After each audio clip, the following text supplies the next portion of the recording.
C'est l'abrégé du comité d'appui au travail social de rue, et c'est un collectif des ONG qui s'occupe de la protection des droits de l'enfant. Et ces réseaux travaillent sur deux aspects. Le premier aspect, c'est la protection des droits de l'enfant, et le deuxième aspect, c'est la formation et la promotion du travail de rue. Voilà en résumé ce qu'est le CATSER. Le réseau CATSER existe depuis le 22 décembre 2006 et c'est dans le prolongement d'un séminaire qui s'est tenu ici à Kinshasa du 4 au 7 avril 2006 de la même année. Il y avait plusieurs organisations qui étaient venues à l'intérieur du pays et à l'extérieur du pays pour parler du travail de rue. Et à l'issue de ces séminaires, cet atelier, il y a eu plusieurs recommandations qui avaient été mises en place, et parmi lesquelles de mettre un cadre fédérateur de différentes ONG pour parler et échanger des informations sur la protection des droits de l'enfant. Un comité de suivi avait été mis en place et le 22 décembre de la même année, ce comité de suivi s'est mué en comité d'appui au travail social de rue qui existe ici à Kinshasa et à travers les provinces. Et nous avons 130 organisations membres de la plateforme, dont 72 organisations ici dans la ville-province de Kinshasa. L'intitulé même de notre organisation, les comités d'appui au travail social de rue, c'est ce réseau qui consiste à donner un accompagnement des différentes organisations qui s'occupent de la protection des droits de l'enfant par les plaidoyers, par la formation. Donc le travail de rue est l'opposé du travail dans l'enfermement, dans le centre.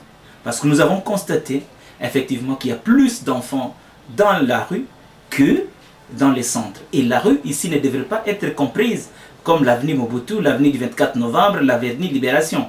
Ici, la rue devrait être comprise comme tout milieu public ouvert. Les parkings, le beach, les gares, les édifices inachevés, les alentours des écoles, les alentours de stades. Donc là où il y a une concentration de jeunes, de personnes vulnérables, c'est là que nous appelons la rue. La rue ici devrait être considérée comme un thermomètre, parce que lorsqu'il y a la joie, on manifeste la joie où? Dans la rue. Lorsqu'il y a deux équipes de football, les Léopards jouent contre le Burkina Faso et les Léopards gagnent, on exprime la joie où? Dans la rue. Et lorsqu'on veut bien effectivement comprendre comment est-ce que les choses sont allées, on veut l'augmentation des salaires, on veut comprendre comment est-ce que les élections se sont tenues, on veut comprendre comme ça, on exprime tout cela où? Dans la rue. Donc la rue devrait être comprise comme un thermomètre. Et aujourd'hui à Kinshasa, parce qu'on est tenté de spolier tous les espaces verts, on pleure les gens où? Dans la rue. Donc tout le monde passe nuit où? Dans la rue. Donc la rue est un thermomètre. Nous, notre travail consiste à aller vers la personne, aller avec la personne et aller au rythme de la personne. C'est ça les trois fondements de notre travail. Et c'est quoi la rue? Donc c'est quoi le travail de rue? C'est un travail qui consiste à aller vers la personne pour comprendre les raisons qui ont pu militer son déplacement, aller avec la personne et aller au rythme de la personne. Voilà un peu le socle de notre travail de rue. Et il y a des thèmes sur lesquels nous sommes en train de travailler.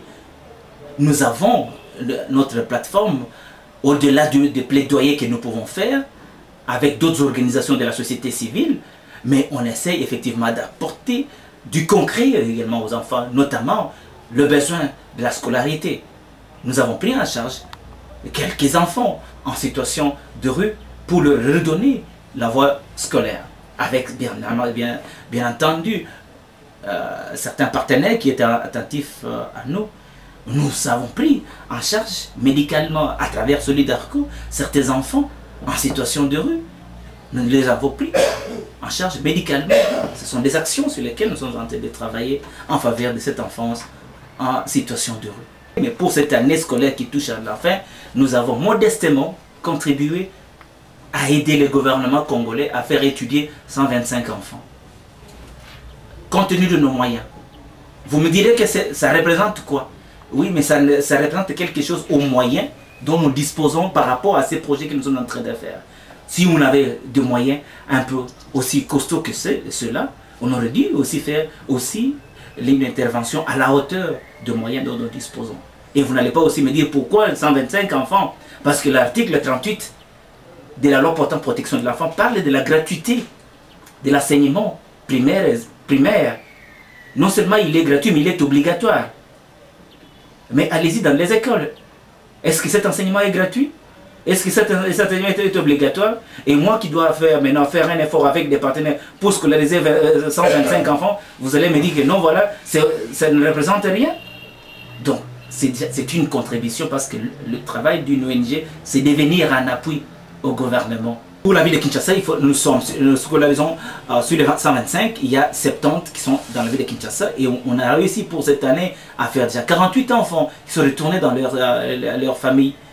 C'est rien, mais c'est quelque chose, c'est une contribution pour le bien de ce prochain.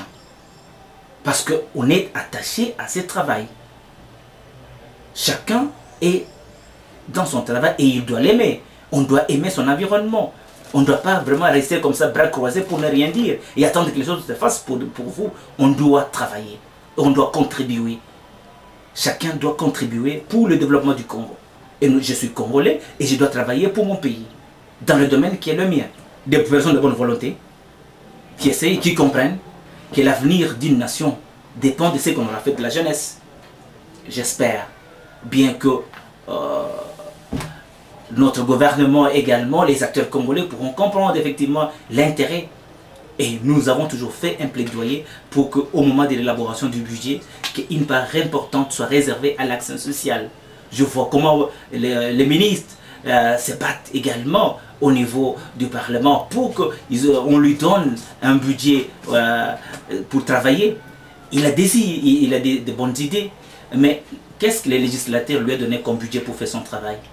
C'est pour cette raison que nous plaidons pour une augmentation de l'enveloppe afin que les ministres concernés par notre action puissent avoir des moyens qui peuvent leur permettre de nous appuyer, d'appuyer les ONG, et nous faisons un plaidoyer que les ONG congolaises soient également subventionnées par les gouvernements comme nos collègues qui travaillent dans le Nord.